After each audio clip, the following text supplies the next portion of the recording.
Hi, you're very welcome. And in this video, what I want to look at is, first of all, how you would set up a list in Excel. And by a list, I mean something that looks like a database.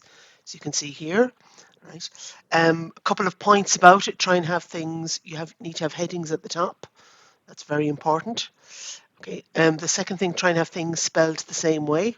For example, Rohan is always spelled the same way here. Maternity leave is always spelled the same way. That's number two. You'll have blank cells, but try and make sure you have no blank rows or columns. Otherwise, Excel tends to do the mind the gap thing and it doesn't include all the data in it. Okay.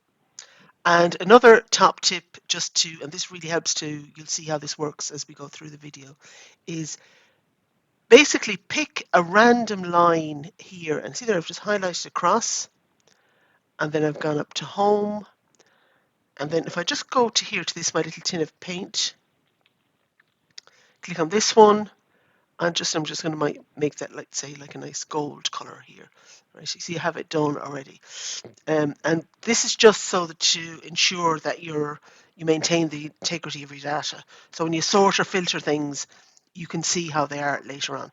And I got that tip from Gina Cohn, who's another Excel trainer. So thank you for that, Gina. Okay. So now what we're going to look at is filtering. So I begin by clicking my list. I then come up here to data. And I'm going to begin by turning on the filter. Okay. And just notice here, I had clicked somewhere and I click here on filter. And if you notice here, there's also a little keyboard shortcut on it.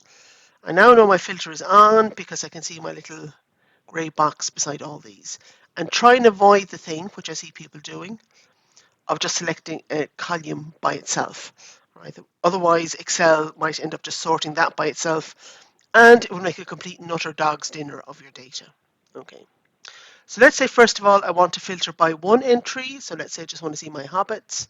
Click here, clear the select all box, tick the box for hobbits, and then click OK. And then I also know I've got 8 of these because when I go down here to the bottom, I can see it says 8 of 24 records found. And now I want to go into a second filter, but I want to get it back to where it was again. So this time I go up to clear. Okay, so just go clear. Now, let's say what I want to do now is I want to see who was doing a bread making and a beer drinking course, which sounds like a fantastic combination. So I click on course attended, you clear the select all box, and I tick the beer drinking and the bread making course. Click here, OK. And again, I know there's 12 of them done because when I look down here, there's my 12. Okay. And then I can just come back up here again and I just clear my filter. We go clear. Okay.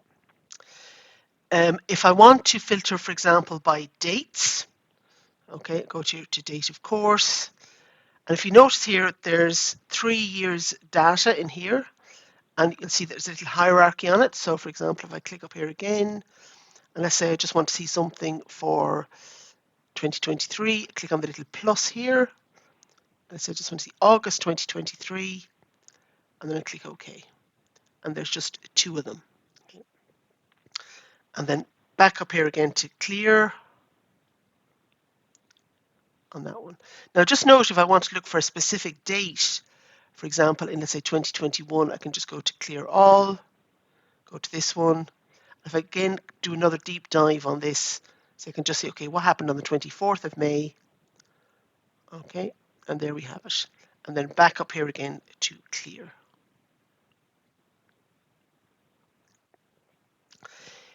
Let's say I want to see everybody, for example, who has time in their status. So I click here on status.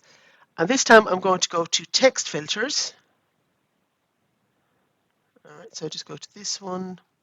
I go to text filters. And what I'm looking for, see there it says contains. Now there's also an option that says does not contain, but we just want to say contains and say time.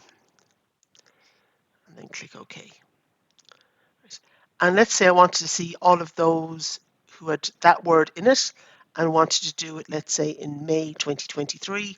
I can also filter here, clear the select all box, tick beside the 23, and just tick the box for May. Right. So you could have multiple filters on if you want to.